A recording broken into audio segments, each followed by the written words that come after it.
স্বাগতম আমার প্রিয় শ্রোতা বন্ধুরা। আমার এই নানা রঙের দিনগুলি ইউটিউব চ্যানেলে আপনাদের সবাইকে জানাই আমার অন্তরের প্রীতি ও শুভেচ্ছা।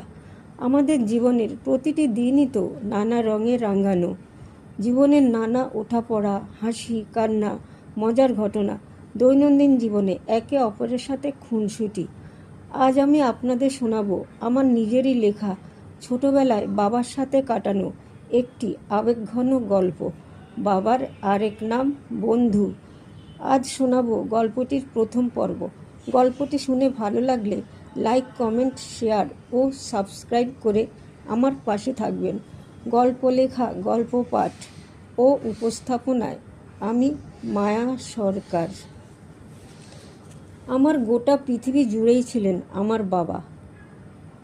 বাবা সম্পর্কে আমার মনে সবসময় যে স্বর্গীয় অনুভূতি কাজ করত সেটা হলো বাবা মানে একটা ভরসার জায়গা, নিরাপদ আশ্রয়, একটা বট গাছ যার নিচে নিশ্চিন্তে আশ্রয় নেওয়া যায়।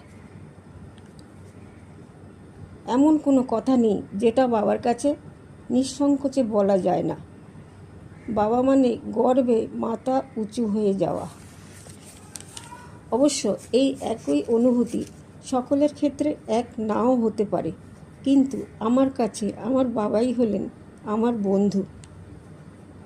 আজও মনে পড়লে মনটা হু হু করে ওঠে। সেই সুজলা সুফলা ফুলে ফলে ভরে ওঠা আমার মাতৃভূমি বাংলাদেশ, যেখানে একটু একটু করে আমি বেড়ে উঠেছিলাম আমার মায়ের হাত ধরে। সেই আমার আষাঢ়ে আম, বাংলা আষাঢ় মাসে হতো, তাই এই নাম। কি মিষ্টি সুগন্ধ সে আষাঢ়ে আমগুলোর ছিল। চারধারে ঘেরা বিশাল বড় পুকুরে ছিল রুই, মৃগেল, কাতলা, কই, শিঙ্গি ও মাগুর মাছ।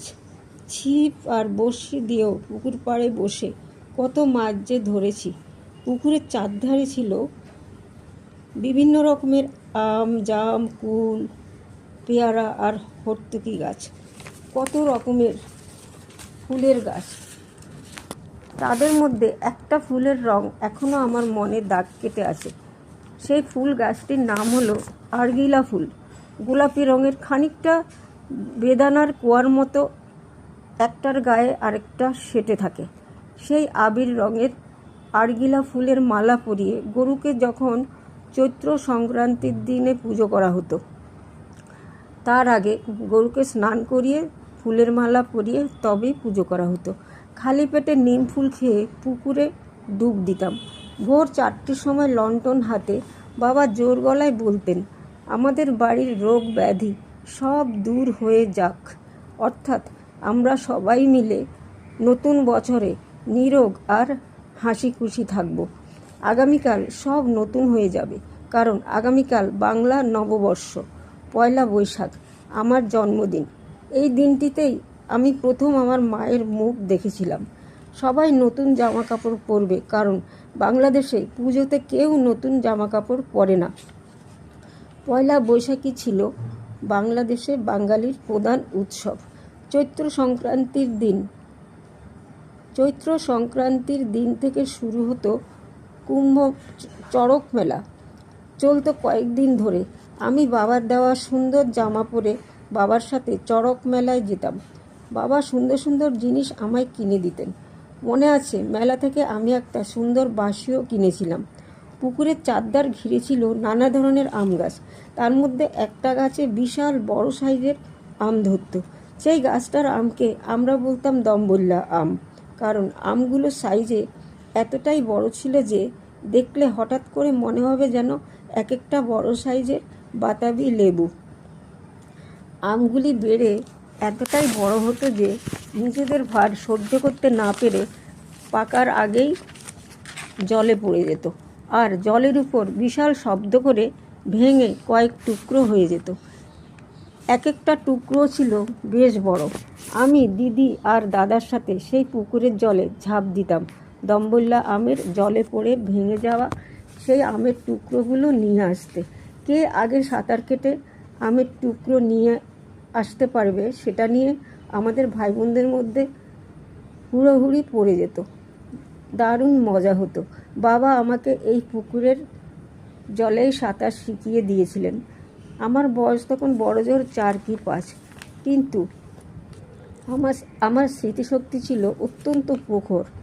ওই ছোট্ট বয়সে খেলাধুলা, গান বাজনা ও লেখাপড়ায় ভালো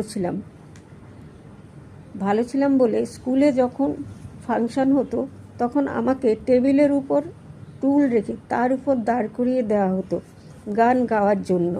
স্বাধীনতা দিবসে দিদিরা আমাকে সাজিয়ে দিত বাবার সাথে স্কুলে যাওয়ার জন্য। স্কুলে কত রকমের খেলা করতাম বন্ধুদের সাথে। আমার হারিয়ে যাওয়া নানা রঙের দিনগুলি কি আর কখনো ফিরবে না। কালবৈশাখীর ঝড়ে সবুজ রঙের টাটকা আমগুলো পড়ে যখন গাছের তলায় কাঁচা আমের ছড়াছড়ি হতো, সেই কাঁচা আম কুড়াতে ভোর 4টায় উঠে দৌড় মারতাম। আমি আর দিদি মিলে বস্তা বস্তা আম কুড়িয়ে যখন ঘরে ঢালতাম তখন আমে ঘর ভরে উঁচু হয়ে পিরামিডের আকার ধারণ করত। মা পাড়াপড়শিদের বিলিয়ে দিয়েও বাদবাকিগুলো দিয়ে আমসত্ত্ব, আমের বিভিন্ন ধরনের আচার ও চাটনি বানাতেন। আচারের গন্ধে জিভে জল এসে যেত। আর আষাঢ়ে আমগুলো পেকে গিয়ে 10 হাত দূর থেকেও আমের রসালো গন্ধে ঘর মো মো করত। আর দিদি বিভিন্ন গাছের কাঁচা পাকা আম কেটে ঢেকে রাখত। আর গ্রামের আতনিয়া ডাক্তার যখন খুশি এসে দিদির সেই কেটে রাখা আমের টুকরোগুলো খেয়ে যেত। আরেকটা মজা করতাম আমরা ভাই বোনেরা মিলে। মার্বেল পাথরের পেপার ওয়েটগুলোতে গুড় চিনি খুব করে মাখিয়ে রাখতাম। একজন বুড়ি দিদা সেই পেপার ওয়েটগুলোকে লজেন্স মনে করে সারাক্ষণ চেটে চেটে খেত। ছেলে মেয়েদের মঙ্গল কামনায় মা ষষ্ঠী পুজো করতেন একটু অন্যরকমভাবে। পুকুরের একটা ধারে বাঁশঝাড় ছিল। লাল সুতো দিয়ে বাঁশগুলোর চারপাশে কয়েকটা ঘির দেওয়া হতো। বাঁশের গায়ে তেল সিঁদুরের ফোঁটা দিয়ে পুজো করা হতো। পুকুরের জলেও তেল সিঁদুর ঢেলে পুজো করা হতো। শাঁখ বাজিয়ে উলু দেওয়া হতো। আর বাঁশ গাছের গোড়ায় আমাদের পোষা বিড়ালগুলো বসে থাকতো। তাদের মধ্যে কেউ কেউ আবার ন্যাকা সেজে আলতো করে মিউ মিউ করত। তাদের নাকি নানা রকমের সমস্যা হচ্ছে।